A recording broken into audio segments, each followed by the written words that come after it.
Selamat sore semuanya, jadi saya Puspita Latika Putri. Saya akan mewawancarai perwakilan dari tim futsal Semada yang kemarin baru saja menjuarai turnamen di Madiun. Jadi bisa perkenalan diri. Perkenalkan, nama saya Salahuddin Mesri dari kelas 11-10. Perkenalkan, nama saya Yugan Saputra dari kelas 11-10. Nama saya Widi Nur Cahyo dari kelas 11-4. Oke, jadi bisa saya mulai ya pertanyaannya. Pertama-tama tentang perizinan tuh susah nggak sih kalau sekarang kan kita sudah pergantian kepala sekolah. Nah kira-kira tuh untuk perizinan yang dulu sama sekarang tuh kira-kira lebih gampang yang mana?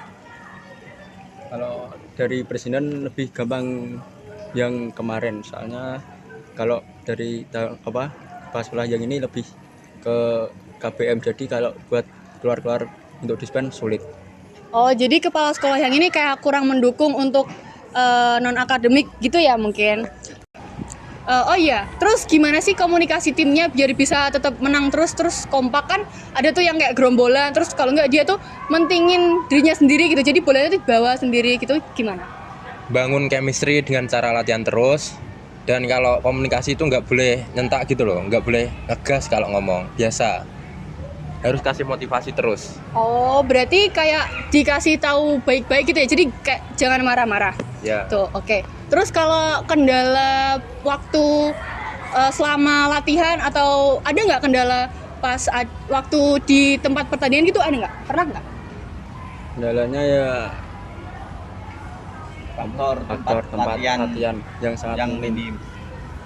Itu maksudnya kayak gimana? Tempat latihan yang tidak ada jam di gor, jam di Semadang sangat minim.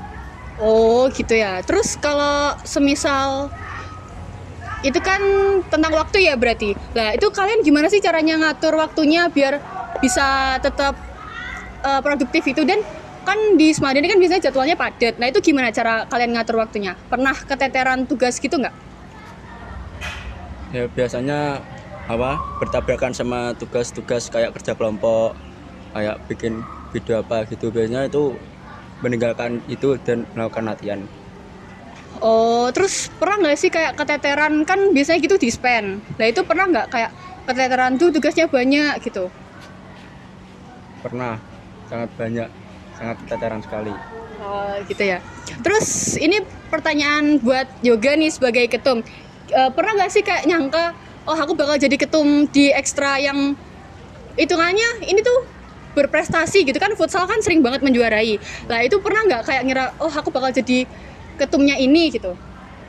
Ya nggak ngira, soalnya banyak juga yang minat jadi ketum, tapi yang kepilih cuma saya. Oh berarti itu suatu pencapaian yang bagus ya buat Mas Yoga.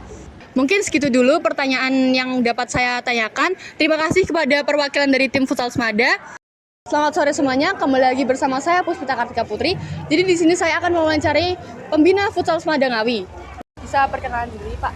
Oh ya, nama saya Bapak Dodi Angga Wijaya. Saya di sini pengampu ekstra futsal. Oke, baik, bisa saya mulai pertanyaannya ya Pak? Ya, bisa. Jadi bagaimana kesan-pesan Pak Dodi tentang kejuaraan futsal yang kemarin? Pesan-kesan saya, yang pertama pesan saya itu untuk pemain dulu. Pemain kemarin kan di kartu merah. Nah, itu pesan saya itu agar pemain Semada Ngawi itu bisa mengontrol emosinya dan jangan sampai terpengaruh dari lawan, apalagi dari supporter juga. Kesannya itu kemarin sebenarnya bisa juara, tapi yaitu ada problem, pertama emosi dari pemain diri sendiri, pemain kita, dan yang kedua itu dari supporter, ketiga itu dari pihak wasit juga. Berat sebelah sebenarnya. Nah itu. Berarti itu lebih ke kayak mereka tuh belum mengontrol emosinya gitu ya Pak? Ya, anak-anak ada salah satu lah, satu dua, dan mental juga. Ada supporter lawan kan seperti itu, kayak ada rasis juga, itu terkena mentalnya. Kayak salah satu pemain lah, pemain kunci saya Semada ini ada yang terkena mental, sedikit yang mempengaruhi permainan juga. Nah, kalau berarti itu kan terdapat sedikit masalah ya Pak di lapangan. Nah, itu bagaimana caranya Pak Dodi untuk menangani atau bagaimana tanggapan Pak Dodi di saat itu terjadi? Yang pertama itu saya kuatin tentang emosionalnya, tentang mentalnya. Pertama saya suruh keluar dulu, biasanya saya ganti dulu. Nah setelah saya ganti, dia kan keluar. Waktu di bench pemain, nah itu saya suruh minum dulu, terus saya tenangkan dulu. Waktu kalau dia emosinya sudah tenang, baru kita mainkan lagi. Untuk kejuaraan yang paling berkesan di Smada selama ini tuh apa Pak? Yang di futsal? Yang paling berkesan itu kemarin di Madiun. Ya, itu kesannya itu gini, selama 7 tahunan lah, kurang lebih 7 tahun. Terakhir itu tahun 2016 itu final di Madiun. Nah baru kemarin lagi baru bisa sampai final lagi. Jadi kita nunggu sampai 7 tahun baru final lagi di Madiun. Oh iya kan karena selama ini kan futsalnya Smada tuh kan sering banget ya Pak menjuarai. Iya. Nah itu dari Pak Dodi tuh gimana? Kayak caranya biar mereka tuh bisa kompak terus dan komunikasinya tuh gimana? Oh ya, itu pertama itu saya kasih motivasi. Motivasinya itu dari kakak-kakak kelasnya yang dahulu sudah lulus. Nah itu kan kakak-kakak kelasnya kan banyak yang menjuarai prestasi dari turnamen futsal. Nah itu jangan sampai adik kelasnya itu tidak meneruskan. Nah seperti itu, terus saya ajak juga latihannya rutin. Kadang mau menjelang turnamen itu setiap hari. Mungkin liburnya cuma sekali, 1 hari. Jadi setiap hari kita intens sering ketemu. Nah seperti itu paling mungkin bisa mengompakkan. Jadi setiap sore kita ketemu lagi, besok ketemu lagi. Nah itu, dan tidak lupa pasti ada suasana canda tawanya.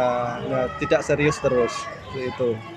Itu kan pasti sibuk banget ya Pak. Sedangkan kan Pak Dodi sebagai guru nih nggak cuma di situ aja kesibukannya. Nah itu gimana caranya Pak Dodi kayak ngatur waktunya? Terus kan juga anak-anak kan juga biasanya banyak tugas juga lah, itu gimana? Untuk mengatur waktunya itu biasanya kalau setiap hari itu saya cuma ambil 1 jam sampai 1,5 jam, enggak sampai 2 jaman. Jadi sehari cuma 1 jam, misal sore jam 4 atau jam 4:30, nanti sampai maghrib sudah selesai pulang, kayak gitu, seperti itu. Oh berarti waktunya tuh menyesuaikan ya Pak? Menyesuaikan. Ya.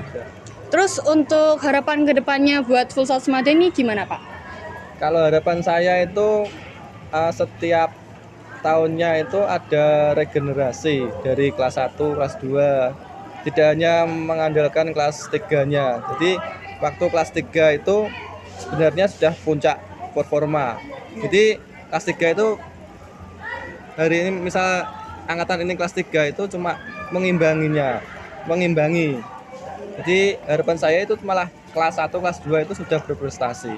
Apalagi kelas 1 itu harus sregep-sregepe latihan. Nah seperti itu. Kalau kelas 3 kan mau lulus, mungkin kelas master 2 ini sudah fokusnya di ujian, jadi cuma mengimbangi saja, seperti itu. Baik Pak, terima kasih sudah menjadi narasumber kami. Sekian dari saya, kurang lebih mohon maaf. Terima kasih semuanya dan selamat sore.